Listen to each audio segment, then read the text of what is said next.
I want to talk to the woman who sits alone at lunch, the woman who scrolls through her phone, hoping for a message that never comes, the woman who wonders, what's wrong with me? Why don't I have a group of friends like everyone else? Let me tell you something, there is nothing wrong with you. Loneliness is one of the most misunderstood human emotions. It creeps in quietly, making you question your value, your likability, and sometimes even your existence. It tells you that you are isolated because something is wrong with you, because you're not lovable enough, interesting enough, or worthy enough. But the truth is, loneliness has nothing to do with your worth. We live in a world that equates social status with self-worth. The number of friends you have, the invites you receive, the group pictures you post, these things are often seen as proof of belonging, proof that you are loved. And when you don't have them, it's easy to feel like you failed in some way. But that is a lie. Your value is not determined by how many people text you, how often you get included, or whether you have a tribe. Your worth exists whether or not another soul acknowledges it. Loneliness is not a judgment. It is not a sentence handed down to the unworthy. It is an emotion, a state of being, something that happens, not something that defines you. People experience loneliness for 1,000 different reasons, and none of them mean you are broken. Maybe you have outgrown old friendships. Maybe life has taken you in a different direction. Maybe you have yet to find people who truly see you, understand you, and accept you for who you are. And that's okay. Loneliness can feel like a mirror reflecting all of your insecurities, all of your doubts. It can make you think, if I were funnier, smarter, prettier, more outgoing, then I wouldn't feel this way. But let's stop and question that belief.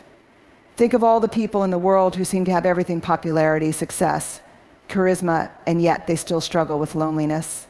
Why? Because loneliness is not about how many people surround you. It's about how deeply you feel connected.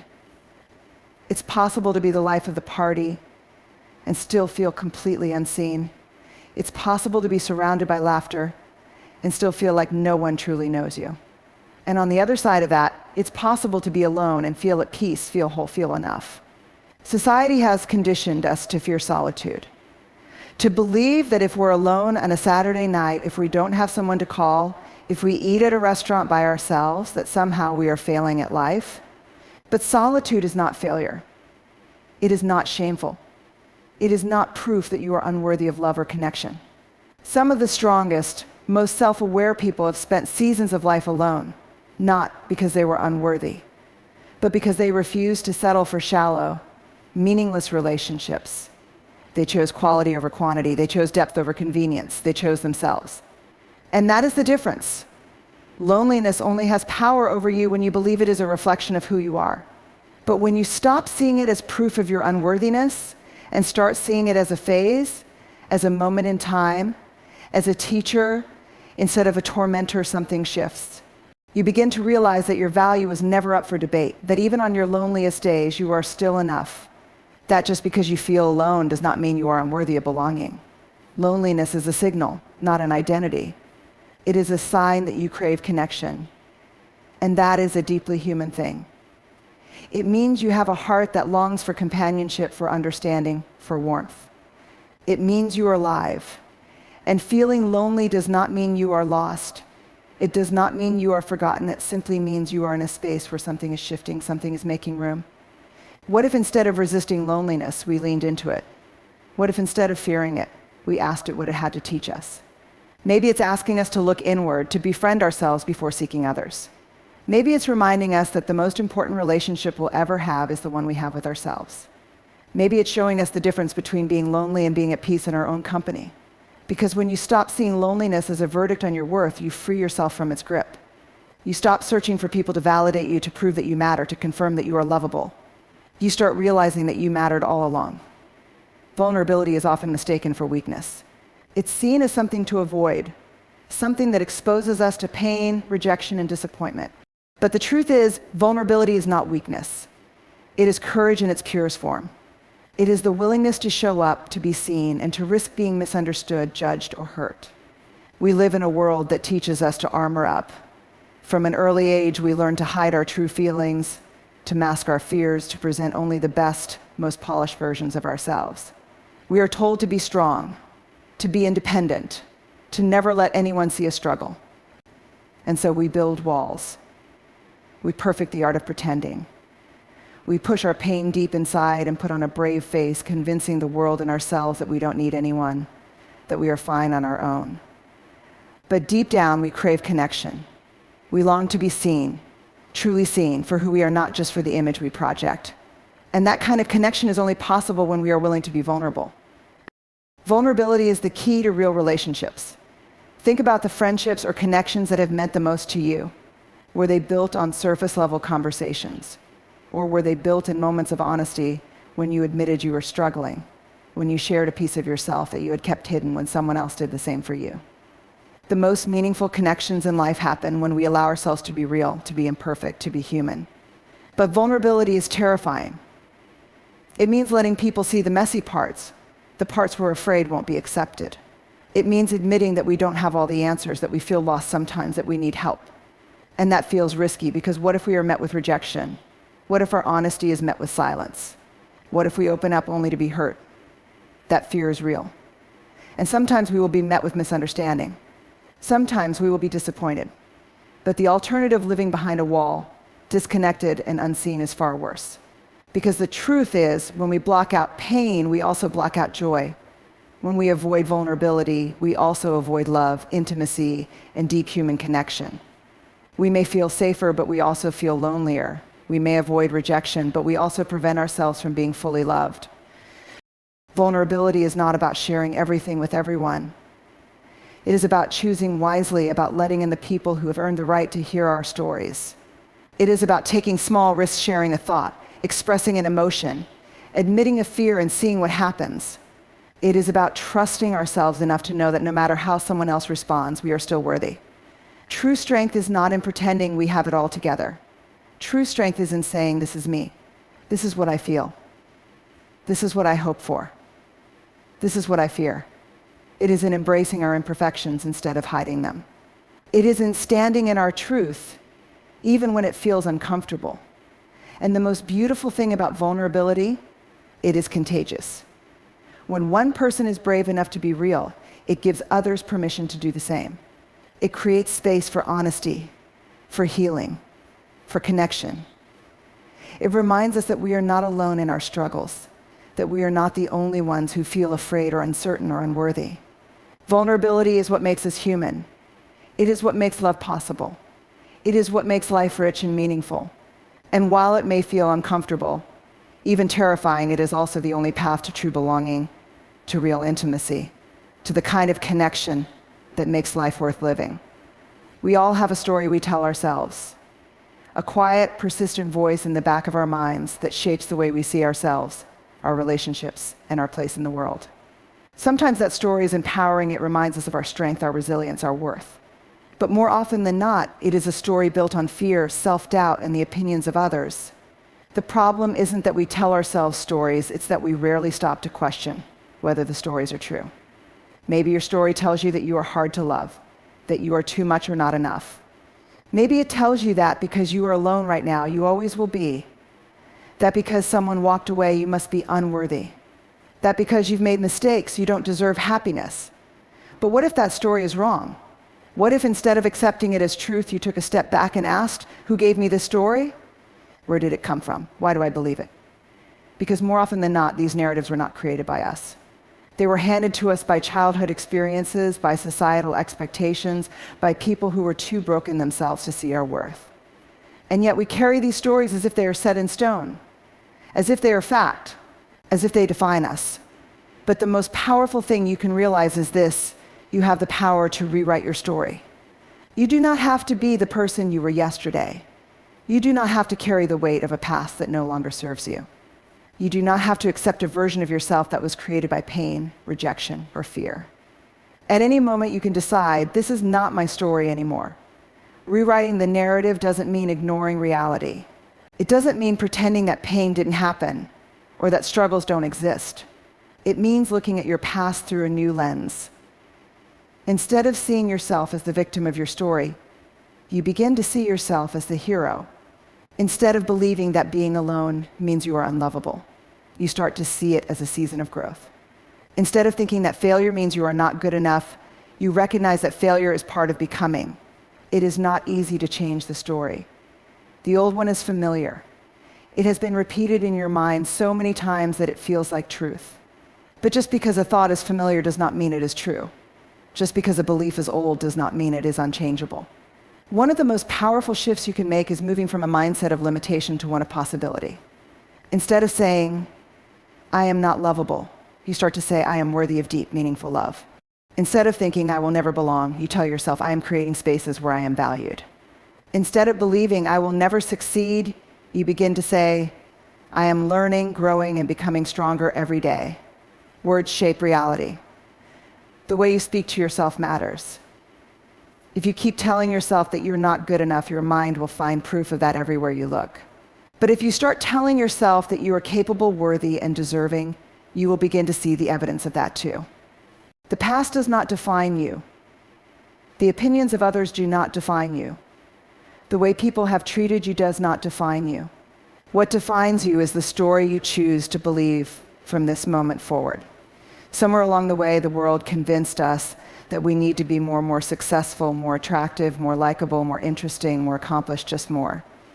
That who we are, as we are, is not quite enough. And so we spend our lives chasing something outside of ourselves, believing that once we reach it, once we improve, once we fix what's wrong with us, then we will be worthy. But that is a lie. You are not lacking. You are not incomplete. You are not a project that needs to be fixed before you deserve love, happiness, or belonging. You are already enough exactly as you are in this moment. The world profits off of your self-doubt. It thrives on making you believe that you need to change, that you need to buy more, achieve more, be more just to be worthy. Social media feeds you carefully curated images of perfect people, making you feel like you don't measure up. Society sets impossible standards, constantly shifting the goalposts so that no matter what you accomplish, there is always something more you should be striving for. And when you internalize this, you start to believe that your worth is conditional, that it is tied to your productivity, your appearance, your relationship status, your social circle, or your achievements, that you are only enough if you meet a certain set of criteria. But the truth is, worth is not something you earn. It is something you already have. You were enough the day you were born before you did anything to prove yourself. You were enough before you made mistakes, before you failed, before you doubted yourself. You were enough even in your worst moments, even when you felt unworthy, even when others tried to make you believe you were not. Being enough does not mean you are perfect. It does not mean there is nothing to learn, nothing to improve, nothing to grow into. Growth is part of being human. But growth should come from a place of self-love, not self-rejection. There is a difference between growing because you want to expand, to evolve, to experience more of life, and growing because you think you have to in order to be worthy. When you believe you are enough, you stop chasing validation from the outside world. You stop bending yourself to fit into spaces that were never meant for you. You stop trying to prove your worth through achievements, relationships, or external success. Instead, you begin to show up as your true self, unapologetically. And something shifts when you do. You start making decisions that align with who you really are instead of who you think you should be. You stop settling for relationships that make you feel small. You stop seeking approval from people who were never meant to understand you. You stop sacrificing your peace just to be accepted. Because when you finally realize you are enough as you are, you stop looking for proof of your worth in the wrong places. You stop allowing the world to dictate how you should feel about yourself. You stop waiting for permission to take up space, to speak your truth, to live fully. You begin to trust yourself, to honor your needs, to recognize that you have always been enough not because of what you do, but simply because you are.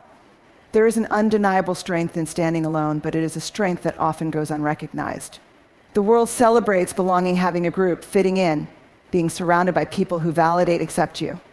And when you don't have that, when you find yourself walking a path without companionship, it can feel like something is wrong with you. But there is nothing wrong with you. Walking alone takes courage. It takes resilience to stand in your truth when no one else is standing beside you. It takes bravery to trust your own path when the world tells you that you should be somewhere else, with someone else, doing something different. Society romanticizes independence, but when it comes to real solitude, choosing to walk away from what no longer serves you, standing firm in your beliefs even when they are unpopular, or being without a crowd simply because you refuse to settle, it suddenly feels less glamorous. And yet some of the most transformative moments in life happen in solitude. Walking alone does not mean you are lost. It does not mean you are unworthy of connection. It does not mean you will always be alone. It simply means you are choosing yourself. You are refusing to shrink yourself to fit into spaces that do not value you. You are willing to wait for the right people instead of forcing connections that do not nourish you. You are brave enough to sit with yourself, to hear your own thoughts, to embrace the discomfort of solitude rather than filling the silence with people who do not truly see you. There is a loneliness that comes with walking alone, but there is also a power. Because when you learn to stand on your own, you become unshakable. You no longer rely on external validation to feel worthy. You no longer compromise your values just to be accepted. You no longer stay in places that make you feel invisible, just for the sake of not being alone. The truth is, not everyone will understand your journey. Some people will question your choices, your solitude, your unwillingness to conform.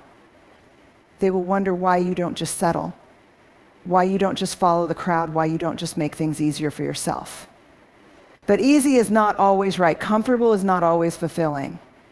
And sometimes the hardest thing to do, choosing to walk away, choosing to wait, choosing yourself, is exactly what is necessary. When you walk alone, you discover parts of yourself that you would never have found in the noise of constant companionship. You learn who you are, what you truly want, what you will and will not tolerate. You become your own anchor, your own source of strength, your own home. And that is a power that no one can take away from you. People will come, the right ones, the ones who see you, who appreciate you, who add to your life rather than taking from it. But they will not come because you chase them. They will come because you were brave enough to stand alone until they arrived. Connection is one of the most fundamental human needs. We all crave to be seen, understood, and valued. But somewhere along the way, we were taught that in order to belong, we have to fit, and that connection comes at the cost of changing ourselves to meet others' expectations. That is not real connection. Real connection is not about molding yourself to be more likable. It is not about overextending, people-pleasing, or forcing relationships just to avoid being alone. True connection is built on authenticity, and that means creating relationships on your own terms, not on someone else's. But this can feel like a radical idea, especially in a world that glorifies being part of a group. We are taught that belonging means conforming, that if we just say the right things, act the right way, or agree when we don't actually agree, we will be accepted. But the cost of that kind of acceptance is losing ourselves. And what is the point of belonging somewhere if you have to abandon yourself to do it? Connection should feel expansive, not restrictive. It should allow you to be more of who you are, not less. And when you create connection on your terms, it means choosing relationships that align with your values, your energy, and your emotional needs, not just relationships that fill a temporary void. It starts with knowing yourself. Because if you don't know what you need in a connection, you will keep accepting whatever is given to you. You will say yes when you mean no. You will tolerate half-hearted friendships. You will allow people into your space who drain you instead of nourish you. Creating connection on your terms means being intentional. It means asking, what kind of energy do I want in my life? Who makes me feel safe? Who allows me to be fully myself? Who do I actually enjoy spending time with? It means recognizing that just because someone is friendly does not mean they are a friend. Just because someone is in your life does not mean they are meant to stay. It also means giving yourself permission to wait, to not settle for shallow connections just to avoid loneliness. Because the fear of loneliness often leads us into relationships that leave us feeling even more alone. The most painful kind of loneliness is not being by yourself. It's being surrounded by people who don't truly see you. Creating connection on your terms also means releasing guilt. Many of us hold on to relationships out of obligation. We feel guilty for outgrowing people. We feel guilty for needing more than they can give. But connection should never be built on guilt. It should be built on mutual understanding, respect, and care. It is okay to distance yourself from relationships that no longer align with who you are becoming. It is okay to choose depth over quantity, to prioritize meaningful bonds over superficial ones. And the beautiful thing is, when you start connecting with people from a place of authenticity, when you stop pretending, stop pleasing, stop settling, you create space for the right connections to come into your life. You attract the kind of people who appreciate you for who you actually are, not just who you are trying to be for them. You find yourself in relationships that feel effortless, fulfilling, and aligned. Because connection should never come at the cost of self-betrayal. You do not have to shrink, change, or prove your worth to be loved. The connections that are meant for you will not require you to be anything other than yourself.